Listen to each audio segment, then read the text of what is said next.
Hi. I was eating my sandwich.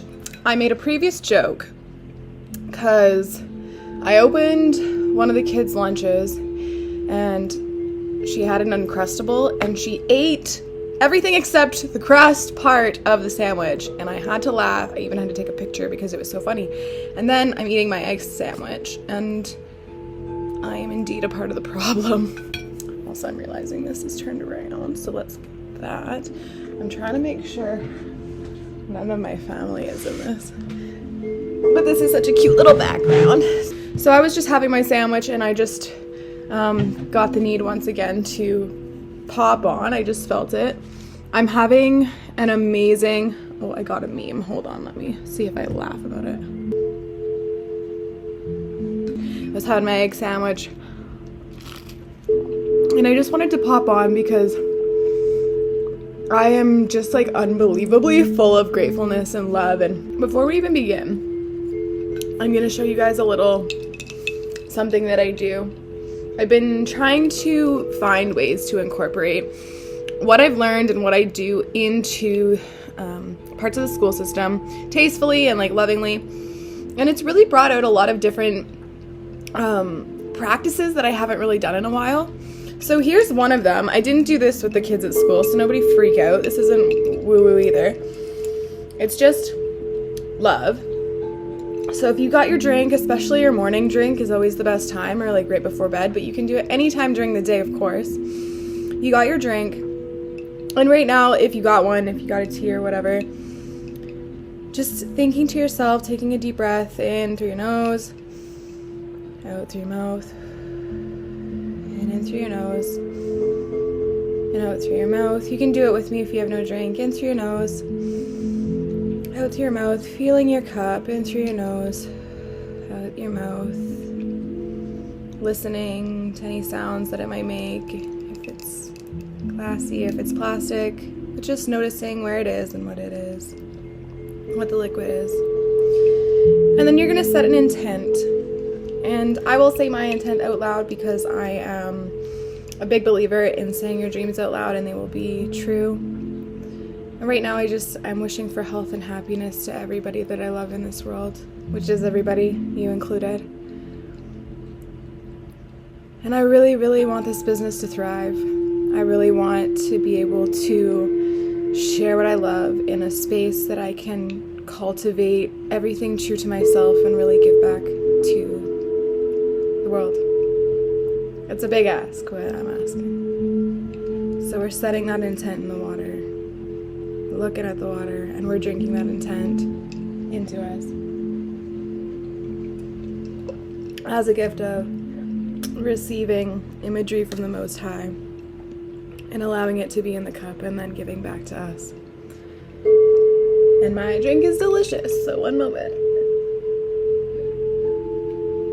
One more bite of this. No, I'm not eating the crust. I did hop on here because I had something really thoughtful to share. I've been spending a lot of time working on my goals, as always. Let me put this down. This has been my last bite. I have some good thoughts to share today because I've had a lot of reflection time and I've been spending a great deal of my teaching in the high school. This is a high school that I went to as a child, of course. Up until 15, I lived here, and not much has changed. Except for the teachers, some of the teachers, and, new faces and stuff. But the kids in general, they're so amazing, and they're wild, and they're so different, uniquely, and at the same time, there's this thing that bonds us all, which is that we are from a very small, isolated place, and we're all looking for who we are in the digital world because that's our only glimpse of, outside reality. So it's very interesting to see the merging of the two. Of course, when I moved, I was, right at my peak of, 15, and I was experiencing a lot of depression because I had just moved away from everything that I knew. I was very quiet when I moved. I needed some time to adjust, and I had some really beautiful people come into my life because of that. And if you're watching this, you know, I love you so much and always thinking of you. And,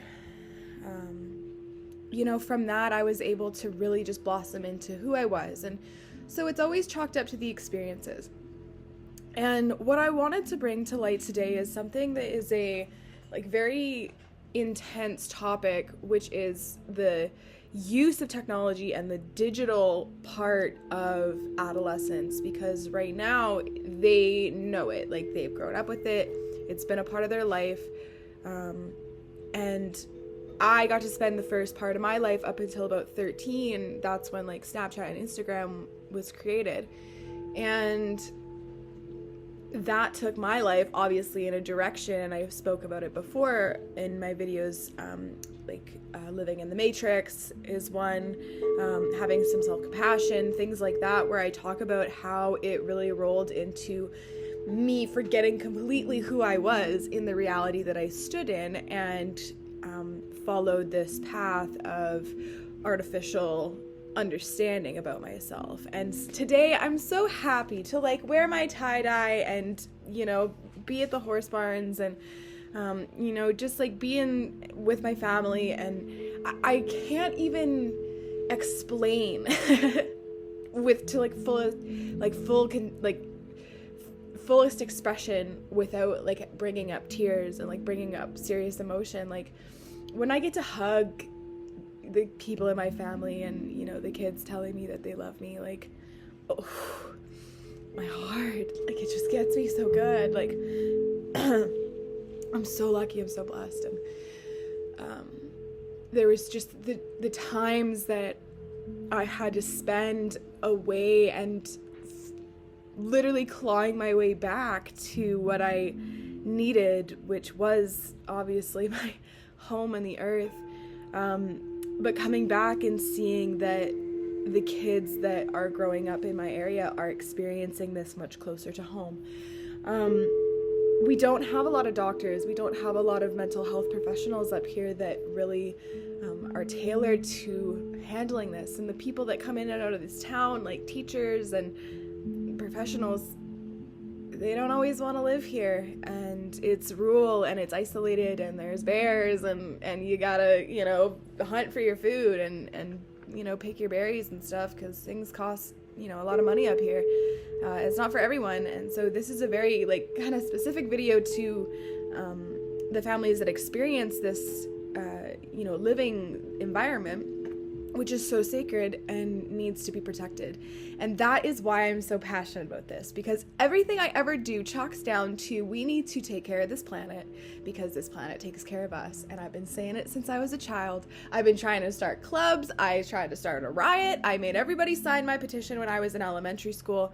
I pick up garbage still to this day. Like my inner soul, my inner being screams that we need to be awake and we need to take care of what's going on. And when you add this digital pacification, is that a word, to this generation of children that need to understand how to live and how to thrive in the environment that we're in, like, y'all gotta wake up, okay? So this is a serious thing that, you know, we really need to think about and consider. And some of the ways are making sure that the algorithms are tailored to what's going on, and then allowing them the space to act on those. You know, they can learn anything that they want in the world. They can be whoever they want. If your kid wants to be in the NBA or in the NHL, or they want to be a singer, or they want to be a dancer, there's so much opportunity. This is the land of opportunity now, because there's so many teachers. It's not like everybody's going to get on a stage.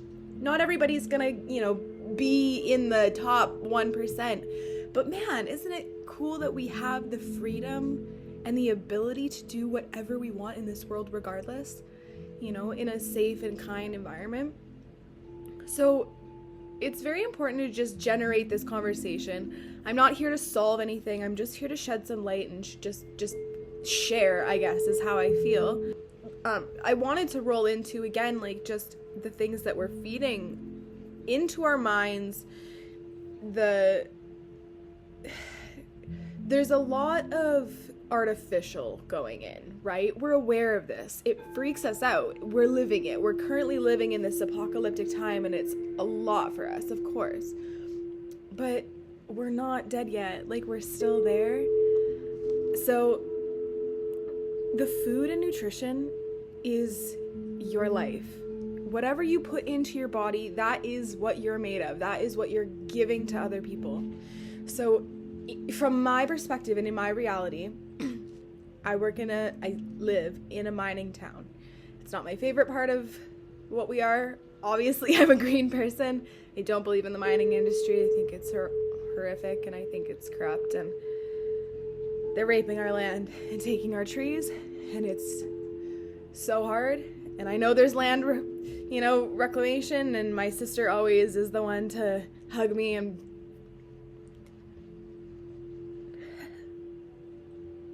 it's good that I get this on camera, right? Because I have that in my brain, so it's good to remind people. For those of you that don't know, I have a neurodivergent brain. I have hypersensitivity. And when I was really young, it pertained a lot to the way the world works and the destruction that was happening around us. So I have really, really strong reactions. And one time I went to a counselor and she said, if you're having a physical reaction, it's probably for a good reason. So that's my reaction, okay? I'm not a kid anymore, but this is serious, okay? The food and nutrition that goes into your body.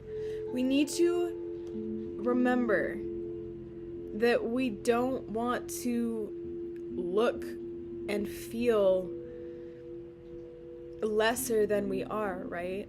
In my perspective, energy drinks are huge, and soda and things like that, they're huge because these kids don't know what else to consume because they're watching their parents be tired, drinking coffee, drinking energy drinks to get through their day.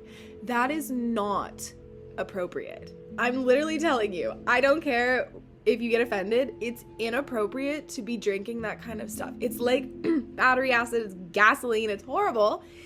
And there's other options, okay? Those things are chocked full of a vitamin called B12. You can buy B12 supplements. I've been taking them since I was a teenager because I have fatigue issues. So it helps me. If I don't take one, I feel extremely sluggish. It doesn't, I can completely tell the difference. So what your children are feeling is that their minds are so overconsumed with the amount of data being inputted through their phones, through school, through their friends, through everything, way more than even I had when I was a kid. I was very outdoorsy. And I'm not saying all of these kids, but there is a large percentage that are suffering from this because of parental action. And I'm not going to sugarcoat that. They're learning from you. They're learning from their environment. And if they're not, you're using the digital pacifier and they're learning from that. And that brings me into something else that I wanted to touch on. I grew up like this, and this is something that is not the fault of my parents. It's just that we can always do a little bit better, right? So growing up, we watched a lot of TV, a lot of Disney, a lot of TV shows, after school stuff, and it really raised our brains. It showed us differences between right and wrong. It showed us how to do conflict resolution. Me and my sister watched good shows growing up. We watched like Full House, Little House on the Prairie was still going when I was a kid. Art Attack, for those of you who actually know what that is. Arthur, stuff like that. Franklin, Bernstein Bears, like things that were family orientated, things like that. Now it's YouTube shorts and it's just memes. And it was funny, like when it was in high school, like totally, when this stuff was first coming out, like I was addicted to Vine. It was hilarious. I didn't get TikTok because I was addicted to Vine.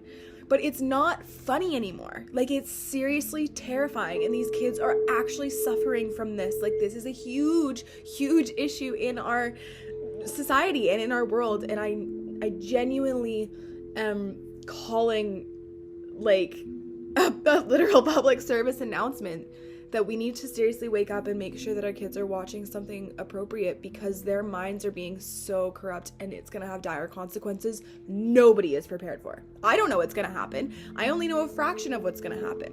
The only thing that is a bit of a light is people like me don't get thrown in a loony bin and tied up and you know, left for the rest of my days. That doesn't happen anymore. But God, it still happened in like 1996, right before I was born, and probably still in some places now. There's a lot better help out there, and we're getting there. Health professionals are working on it. Most of us are still in school, but we're trying to get to you. But oh my gosh, do we need the parents to wake up and understand, if you do not work on your relationships, if you do not feed yourselves properly, and at least make sure that your kids are understanding why they need to eat properly. If they just drink soda and Monster Energy drinks from child age, they're going to have no teeth when they're older. And then you're going to have to pay for dental, or they're going to have to pay for dental. And that's like, it's so many more repercussions than just, oh, here's $5 and get yourself something at school. Like, it's not enough. We're in a lucky spot that we have a food program. I know a lot of schools have that in place, but we need to be smart and we need to be educating our kids, okay? Like, seriously. Another thing I wanted to touch on before I do wrap this share up is the music that they listen to. I am a cool teacher. I only really teach art and gym and stuff, so I will play background music because I find that a little bit more helpful for me, and also helpful for the kids.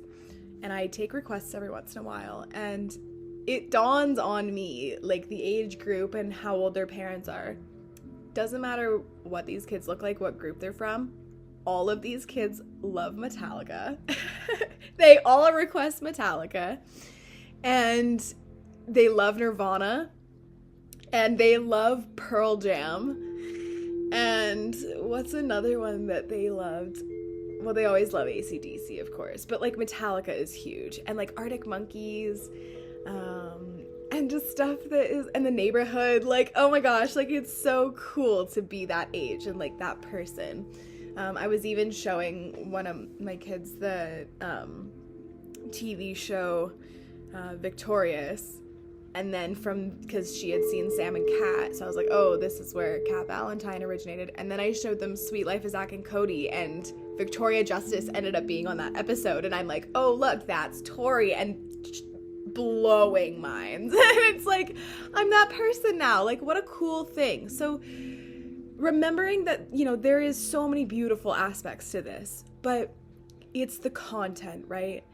I love to rap, I love to sing and write music and stuff, and I have a, you know, I was from a generation where I got called retarded, like, all the time. Retarded was like my number one in my brain, and I had siblings and cousins, and, you know, stuff like that needs to fade out when you've been told that kind of thing lots. It's like your number one, you know, go-to. And that's what we need to remember, is the data that we input is what's coming out, right? The food, everything that we input that's what's coming out. So, you know, when we're making music, I like feeding into that, you know, lean drinking, like, get a bitch, like, you know, get the bag, like, all that, like, it's cool, but it's not original. It's, you know, it's like, I want to see poetry again. I want to see art again. I'm straight up gonna go get something for y'all to see. Like, the kids in my school, I'm not allowed to talk. I don't want to.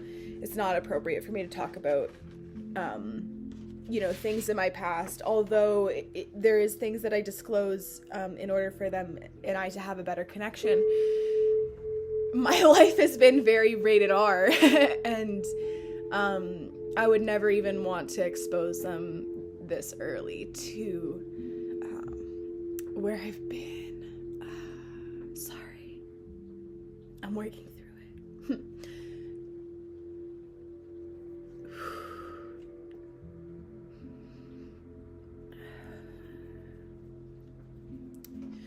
For those of you that don't understand PTSD very well, sometimes you just go to to wherever the place is. Like, your brain will just go there and put you there, and so like your reality is just like you're blacked out, and then you're just sitting there in the place that you don't want to be, and you can have those reactions in front of people. It's very very hard to deal with, actually.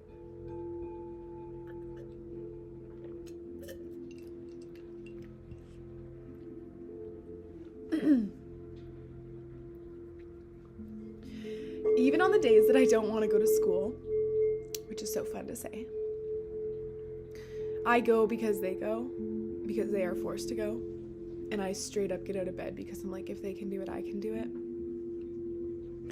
And I've been trying to tell myself that even if I don't want to go, there's something there meant for me that day.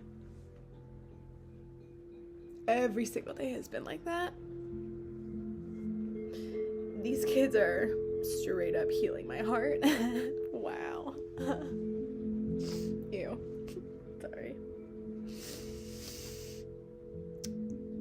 I've never met a group of like more loving and amazing and beautiful people that have just come to be right in my heart, and they don't even understand why. They don't understand the depth, and when they take my advice, it's like the coolest thing ever. And so I had a student draw this for me. I hope we can see that okay. Yeah, pretty good. You know, they wouldn't even know that I used to call myself the internet alien or that I had red hair. And it's just stuff like that, like, wow. She is gonna be something someday. You know, and I got this other kid, and I got them all, like, they just remind me of everybody that I used to be around and love, like the characters. They're still there, and we gotta protect that, you know? Because I see myself in all of them. They're all so cool. What a sappy little share, but I hope that this could have just, you know, brought a little bit of light to you guys. Because when I'm in such a small town that when I walk outside, I see them everywhere, and we're working on just calling me Justus instead of Miss, and I just, yeah. Wow. You know, I'm like, what'd you learn at school today? Like, nothing. We want you back. I'm like,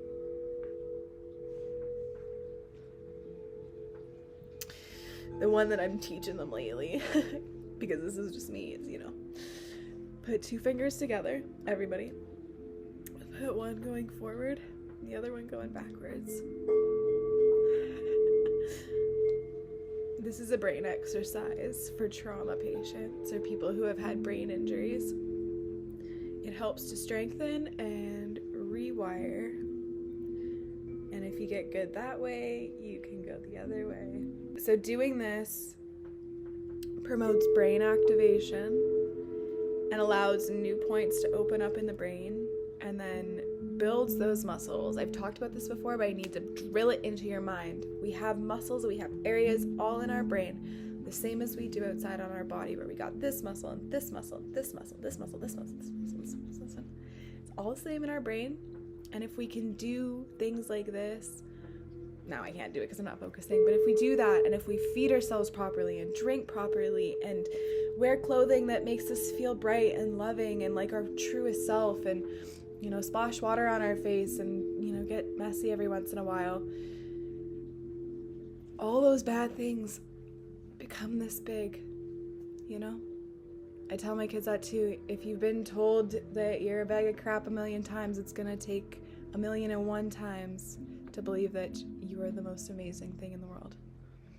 Because that's the way your brain works. And once you realize that, you got the whole thing in your hands. Now, this has been a very long video, and I do apologize, but I felt very sherry today and on my heart. And it was just more of a big blab, but, you know, it's what I do. It's what I love. So keep looking out for, me doing music every once in a while or one day, consistently, which would be cool. I hope, I can just bring more of myself and be my best self. So thank you so much for watching, for being a part of this, for being in my life, for getting the starfish tattoo, for catching me when I fall,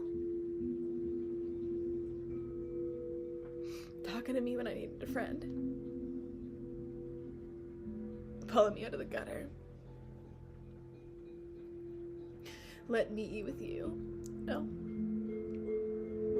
with the couch, everybody. I wouldn't be here without you.